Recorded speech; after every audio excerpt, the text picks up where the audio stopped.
Hello and welcome to study IQ।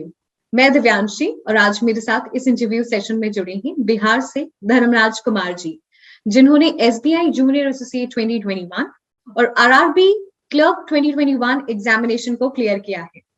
चलिए बात करते हैं धर्मराज जी से और जानते हैं उनका सफर। स्वागत है धर्मराज जी आपका स्टडी IQ पर और आपको ढेर सारी बधाइयां। Thank you ma'am for giving this opportunity. Dharmraj, अब हमें ये तो पता है कि आपका रिजल्ट इतना बेहतरीन है जैसा आप चाहते थे और आपका सिलेक्शन भी हो गया है दो एग्जामिनेशन में। लेकिन जो आपका अर्ली एजुकेशन ग्रेजुएशन रहा है इस एग्जामिनेशन को अटेम्प्ट करने से पहले, मैं चाहती हूँ आप दर्शकों को इसके बारे में थोड़ा बताएं। मैम मैंने 10th CBSE से किया था, उसके बाद 12th Bihar board and graduation मैंने BTech mechanical engineering NIT Bhopal से किया हूँ। धर्मराज, आपने जैसे बताया कि आप एक इंजीनियर हैं, मैकेनिकल इंजीनियर हैं और आपने NIT भोपाल से इंजीनियरिंग की है। क्या रुझान आया बैंकिंग एग्जामिनेशन की तरफ? मैम जब मैं पास आउट हुआ था उसके बाद मैं गवर्नमेंट जॉब की तैयारी करने में लग गया। तब मैंने देखा बैंकिंग एक ऐसा सेक्टर है जहाँ जॉब का जो प्रोसेस है वो बहुत तेजी से होता है। बाकी जो एग्जाम है उनमें 2 से 3 ईयर मिनिमम लग ही जाते हैं, और बैंकिंग का है कि 6 मंथ से 1 साल के बीच में फाइनल हो जाता है। यही सोच के बैंकिंग स्टार्ट किया था प्रिपरेशन करना। धर्मराज, कब से आपने एग्जामिनेशन की तैयारी की और कैसे स्ट्रैटेजी बनाई? मैम मैं 2020 में ग्रेजुएशन कंप्लीट किया हूँ। उसके बाद मैंने अपने प्रिपरेशन मार्च 2021 से स्टार्ट किया था और 6 मंथ में मैंने कंप्लीट कर लिया दोनों एग्जाम। एक बेहतरीन स्ट्रैटेजी आपने बिल्कुल बेशक ऑप्ट की होगी, तभी दोनों एग्जामिनेशन आपने क्लियर किया। और सबसे सटीक स्ट्रैटेजी जानना, उसको फॉलो करना और सबसे इंपॉर्टेंट है फॉर्मुलेट करना, ये बहुत जरूरी है। क्योंकि जब हम स्ट्रैटेजी बनाते हैं तो हमें नहीं पता होता है कि स्ट्रैटेजी सटीक थी या नहीं, बट जब सक्सेसफुल हो जाती है तो हमें पता रहता है। तो धर्मराज, हम इसी पे आते हैं, कैसे आपने स्ट्रैटेजी बनाई अपनी और सिर्फ एक नहीं दो एग्जामिनेशन क्लियर किया? एक बेसिक ढांचा जो स्ट्रैटेजी का था वो आप बता सके। एक्चुअली मैम जब मैंने प्रिपरेशन स्टार्ट किया तो मैथ में ज़्यादा प्रॉब्लम आई नहीं। थोड़ा उसके बाद इंग्लिश का मैंने रीडिंग स्टार्ट किया तो इंग्लिश रीडिंग करने से अच्छी हो गई, और रीडिंग में बाकी सारे पोर्शन तो बन जाते हैं, बस वो जो पजल और सीटिंग अरेंजमेंट है उसमें थोड़ा टाइम टेकिंग होता है, तो उसमें स्पीड नहीं आ पाती है। स्टार्टिंग में पजल बनाने में 8 से 10 मिनट लग जाते थे एक पजल में, बाद में प्रैक्टिस के फिर 2 से 3 मिनट में बनने लगे। और जीके के लिए मैंने जब से प्रिपरेशन स्टार्ट की उसी दिन से मैंने जीके जीएस के प्रिपरेशन स्टार्ट कर दिया था। धर्मराज, अभी आपने अलग अलग सेक्शंस के बारे में बताया कि आपने कैसे तैयारी की है। मैं चाहती हूँ थोड़ा सा आप और इलाबोरेट वे में बताएं, क्योंकि आपने कहा कि पजल्स में थोड़ी दिक्कत आती थी, DI में थोड़ी दिक्कत आती थी। तो अगर आप उसको थोड़ा सा समझा सके, कैसे आपने वो जो प्रॉब्लम्स थी उसको ओवरकम किया और एक बेहतरीन स्ट्रैटेजी आपने फॉर्मुलेट की जिससे आपको समझ में आया कैसे एग्जामिनेशन में एक बेहतरीन परफॉर्मेंस देनी है। यस मैम, पजल में जब स्टार्टिंग में करता था तो मॉक टेस्ट में 20 क्वेश्चन आते थे 4 पजल, तो शुरू में 1 पजल और 2 पजल ही हो पाते थे, और उसके बाद फिर daily 4 to 8 puzzle daily pre level का स्टार्टिंग में करना स्टार्ट किया। लेटर फिर उसके बाद स्विच किया मेंस लेवल पजल पे, और एक दिन में 1 या 2 मॉक टेस्ट लगाते थे। आपने जैसे बताया कि बेसिक से शुरू किया और फिर थोड़ा और कॉम्प्लेक्स लेवल पे आए, ये जो ट्रांजिशन हुआ वो कैसे हुआ, कैसे क्या रिसोर्सेज आपने फॉलो किए? क्योंकि बहुत सारे लोगों को इस सेक्शन में प्रॉब्लम हो सकती है। यस मैम, स्पेशली अभी तो सारा ऑनलाइन मैंने टेस्ट सीरीज सारा अटेंड किया था, और कुछ पजल के लिए वीडियो भी देखे थे ऑनलाइन यूट्यूब पे। तो ज्यादातर मॉक टेस्ट ही मैंने किया मैम, सारे मॉक लगाता थे, फिर जो नहीं बनता था उसको फिर से टाइमर लगा के सेट करके बनाना पड़ता है। धर्मराज, मैं आपसे ये जानना चाहती हूँ कि SBI क्लर्क और RRB क्लर्क, ये दोनों ही एग्जामिनेशन आपने दिए हैं। क्या ये दोनों एग्जामिनेशन के पैटर्न सेम होते हैं या फिर थोड़ी थोड़ी से डिफरेंसेस होते हैं? क्योंकि एस्पिरेंट्स जो भी बैंकिंग की तैयारी करते हैं वो सभी एग्जामिनेशन देते हैं, तो एग्जामिनेशन को समझना और क्या पैटर्न है वो जानना बहुत जरूरी होता है। Yes ma'am. स्टेट बैंक के लिए मैं यही बोलना चाहूंगा कि उसमें प्री लेवल में इंग्लिश भी होते हैं और मैथ और रीजनिंग तीनों सेक्शन होते हैं, जबकि आरआरबी में सिर्फ रीजनिंग और मैथ होते हैं। तो आरआरबी के लिए स्पीड और एक्यूरेसी ज़्यादा मैटर करते हैं, और एसबीआई के लिए इंग्लिश एक लीड लेने का काम करता है जिस स्ट्रांग होने पे। आपने अभी आरआरबी के लिए स्पीड और एक्यूरेसी की बात की। मैं जानना चाहूंगी क्योंकि बहुत जरूरी है स्पीड और एक्यूरेसी में अच्छा तालमेल बना रहे पूरे एग्जामिनेशन में। तो कैसे आपने इसको इम्प्रूव किया? एक्चुअली मैम एक्यूरेसी तो मेरी स्टार्टिंग से थी, बट स्पीड रीजनिंग में नहीं बन पाती थी, स्पेशली पजल में। तो वही मुझे सिर्फ वही ओवरकम करना था, और आरआरबी के लिए मुझे कोई प्रॉब्लम नहीं हुई। एक्यूरेसी मेरी थी तो पहले से मैथ ही। धर्मराज, कई बार ऐसा होता है कि बहुत सारे क्वेश्चंस लगाते लगाते एक ओवर कॉन्फिडेंस आ जाता है कि ये पोर्शन तो हमें अच्छे से आता है, इस पोर्शन में हम तैयारी नहीं करते हैं। जब ये फेज आने लगे तो क्या आपको क्या लगता है कि अपने आप को कैसे मोटिवेट करना है कि नहीं और थोड़ा सा भी लगाना है, ओवर कॉन्फिडेंट नहीं होना है? एक्चुअली मैम कभी कभी मॉक में परसेंटाइल 90 एबव भी होता है, कभी कभी 80 भी आ जाते थे।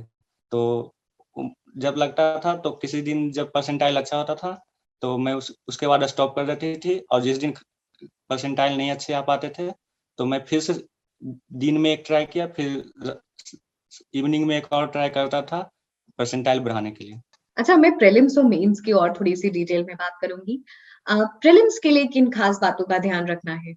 प्रीलिम्स प्रीलिम्स के लिए मैम स्पेशली स्पीड मैटर करती है मैम, क्योंकि सिंप्लीफिकेशन होता है 5 to 10 क्वेश्चन या अप्रोक्सीमेशन, उसके बाद मिसिंग नंबर या रॉन्ग नंबर सीरीज मैथ्स में, और मेंस के लिए तो स्पेशली डीआई।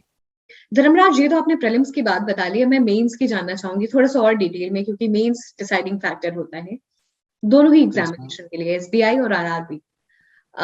Yes ma'am. कैसे अपने आप को तैयार करना है और किन छोटी बातों को ध्यान रखना है, क्योंकि बहुत ही कॉम्पिटिटिव एग्जामिनेशन है, लाखों लोग देते हैं। एक्चुअली मैम आरआरबी के लिए कोई टाइमिंग फिक्स नहीं होता, एक कंबाइंड टाइम 2 आवर का होता है।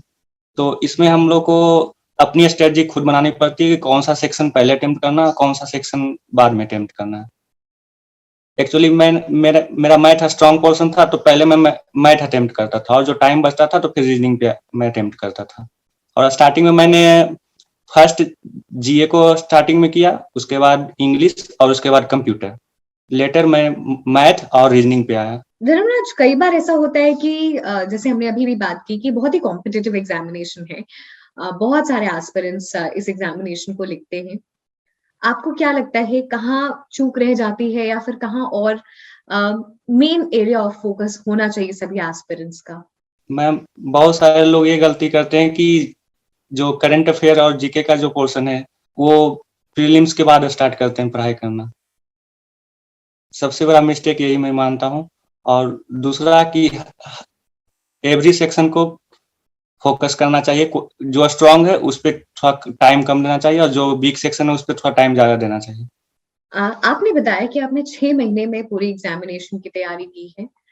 जो भी एस्पिरेंट्स हैं जिनके पास 6 महीने हैं, कैसे प्रायोरिटाइज करें, क्या सब्जेक्ट पहले कवर करें, और ताकि 6 महीने बाद अगर उनके एग्जामिनेशन आते हैं तो कैसे अपने आप को अप टू द मार्क बनाए एग्जामिनेशन के लेवल तक?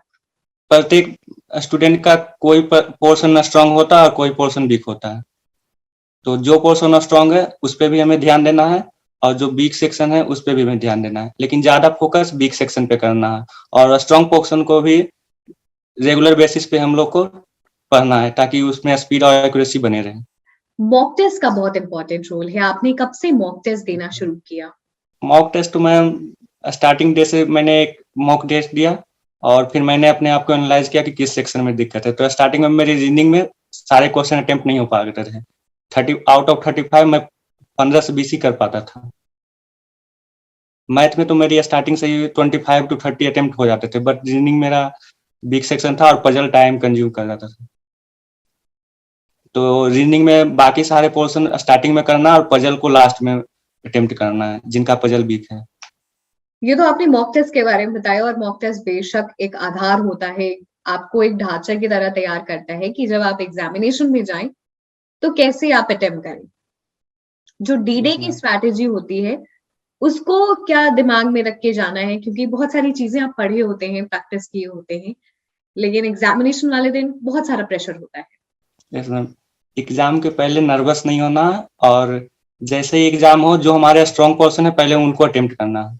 और जो स्ट्रॉन्ग पोर्शन भी है उसमें मतलब मॉक देने का ये फायदा होता है कि पहले से पता होता है कि ये टाइम कंज्यूम करेगा क्वेश्चन या टाइम नहीं कंज्यूम करेगा, जो क्योंकि प्रत्येक क्वेश्चन सेम वेटेज का होता है। तो एक्चुअली हम लोग को वो क्वेश्चन पहले करना चाहिए जिसमें टाइम कम लगे। आपने इंग्लिश की बात की थी बहुत इनिशियली, और मैं इंग्लिश पे थोड़ा सा और चर्चा करना चाहूंगी। इंग्लिश को यस मैम। कैसे तैयार करना है, क्योंकि कई बार ऐसा होता है कि जो हिंदी मीडियम स्टूडेंट्स हैं उनको ये पोर्शन थोड़ा सा टफ लगता है, और जो इंग्लिश मीडियम स्टूडेंट्स हैं उनको एक एज मिल जाती है। मैम इंग्लिश में ऐसा है कि हम लोग को ग्रामर पे उतना फोकस नहीं करना है, मोस्टली रीडिंग यानी कंप्रीहेंशन और पैसेज पे ज्यादा क्वेश्चन आते हैं, और तो ग्रामर पे ना ध्यान देके अपना रीडिंग स्किल बढ़ाना है। कम समय में ज्यादा शब्द को एनालाइज करके अंडरस्टैंडिंग बढ़ानी है, तो इसके लिए रीडिंग एक की हैबिट होना चाहिए, और डेली 1 to 2 पैसेज सोल्व करना है। नोट्स मेकिंग कितना जरूरी है? एक्चुअली मैंने नोट्स नहीं बनाया था मैम जीके के लिए, ये सब के लिए मैं जब भी होता था वीडियो से ही रिवाइज कर लेता था 2 times 3 times, मैंने नोट्स नहीं बनाया। ओके, तो ये एक और सीख है सभी के लिए कि अगर आप नोट्स नहीं भी बना रहे हैं तो कैसे आपको तैयारी करनी है। और धर्मराज, मैं आपसे आपका थोड़ा सा स्केड्यूल जानना चाहूंगी कि आप कैसे अपनी दिन को बांटते थे और शेड्यूल बनाते थे एक दिन का, ताकि समय को अच्छे से यूटिलाइज कर सके। एक्चुअली मैम सुबह में सबसे पहले मॉक टेस्ट लगाता था, प्री का 1 आवर का होता है, और फिर जो गलत हुआ उसको एनालाइज करने में ½ एन आवर लग जाते थे। तो उसके बाद ब्रेक, फिर जो मेरा वीक सेक्शन था जैसे रीजनिंग, तो मैं रीजनिंग को 1 आवर या 2 आवर जो भी होता था उसके लिए एनालाइज करता था, उसमें पजल सोल्व कर लिया और भी जो क्वेश्चन है लगा लिए। उसके बाद फिर जीके जीएस इवनिंग में करता था लास्ट में, और इंग्लिश। धर्मराज, ये चीज हमने डिस्कस की थी, लेकिन मैं आपसे फिर यहाँ पे भी पूछना चाहूंगी कि मॉक टेस्ट तो लगा लेते थे, आपने कहा स्टार्टिंग से ही लगाते थे, लेकिन मॉक टेस्ट में अपनी गलतियों को कैसे समझते थे, क्योंकि गलतियों को एनालाइज करना जरूरी है। यस मैम, मॉक टेस्ट में एनालाइज जो गलत क्वेश्चन हुआ उसको फिर से अटेम्प्ट करना है, और हर क्वेश्चन पे टाइम देखना है कि ये क्वेश्चन मैंने कितने समय में सोल्व किया। और मॉक टेस्ट में ये है कि आपका टाइम और टॉपर का टाइम जो क्वेश्चन का है वो शो करते हैं, तो उस टाइम तक कम करके धीरे धीरे उस टाइम पे आना है। जैसे एक्चुअली कोई क्वेश्चन में 2 मिनट लग गए, और कोई उसमें टॉपर का बताते हैं कि वो 60 सेकंड में सोल्व किया, तो हम लोग को भी कोशिश करना चाहिए कि 70-80 सेकंड के आसपास सोल्व कर लेना चाहिए। धर्मराज जी ने बहुत अच्छी चीज बताई कि एनालाइज कैसे करना है। धर्मराज, स्टडी आईक्यू कैसे आपकी जर्नी में साथ रहा है? एक्चुअली मैम मैं स्टार्टिंग से ही मैंने किसी और टीचर को फॉलो नहीं किया, स्टार्टिंग से जीके के लिए करंट अफेयर के लिए मैंने गौरव सर को फॉलो किया। और गौरव सर के लिए मैं सबसे बढ़िया बात ये बोलना चाहता हूँ कि वो जो पुरानी चीज है वो रिवाइज हो जाती है, जैसे कोई रिलेटेड हुआ न्यूज तो वो बैक तो 2-3 मंथ्स का वो रिवाइज करवा देते हैं, और फिर मंथली 300 बेस्ट आता है, तो उससे भी रिवीजन हो जाता है। तो मैटर ये करता है कि आप कम समय में ज्यादा नंबर कहाँ से गेन कर पाते हैं। अगर जो कोई 2 घंटे जीके जीएस को दे और आउट ऑफ 40-30 है, और कोई ½ एन आवर या 1 आवर ही दे के 25 to 28 मार्क्स आ रहा है, तो ये बेटर रहेगा कि कम समय में ज्यादा नंबर आए। तो गौरव सर का कंटेंट एक टू द पॉइंट होता है, और ज्यादा समय भी वेस्ट नहीं होता है। और रिवीजन सबसे बेस्ट पार्ट है कि वो इतनी बार रिपीट कर देते हैं कि हम लोग को ऑटोमेटिक याद हो जाता है। Dharmraj, we are very glad कि हम आपकी सक्सेस स्टोरी का हिस्सा बन सके, and Gaurav sir is definitely very proud of you. हम सेशन के एंड में आ चुके हैं। आप कुछ टिप्स सजेशन सभी एस्पिरेंट्स को देना चाहेंगे जो बैंकिंग एग्जामिनेशन को ऑप्ट करने वाले हैं? यस मैम, सबसे बड़ा तो जीके और जीएस स्टार्टिंग से ही हम लोग को पढ़ाई करना चाहिए। जिस दिन से प्रिपरेशन स्टार्ट हुए, प्री के साथ साथ ही मेंस का स्टार्ट कर देना चाहिए जीके के लिए। ये नहीं कि प्रीलिम्स क्लियर हुआ उसके बाद करंट अफेयर को वो कवर नहीं हो पाता है कम्प्लीटली। और दूसरा हम लोग को मार्क्स नहीं देखना चाहिए, परसेंटाइल देखना चाहिए मॉक टेस्ट में। एवं 90 है तो बेटर है, कोशिश करना चाहिए कि 90 के राउंड आ जाना चाहिए।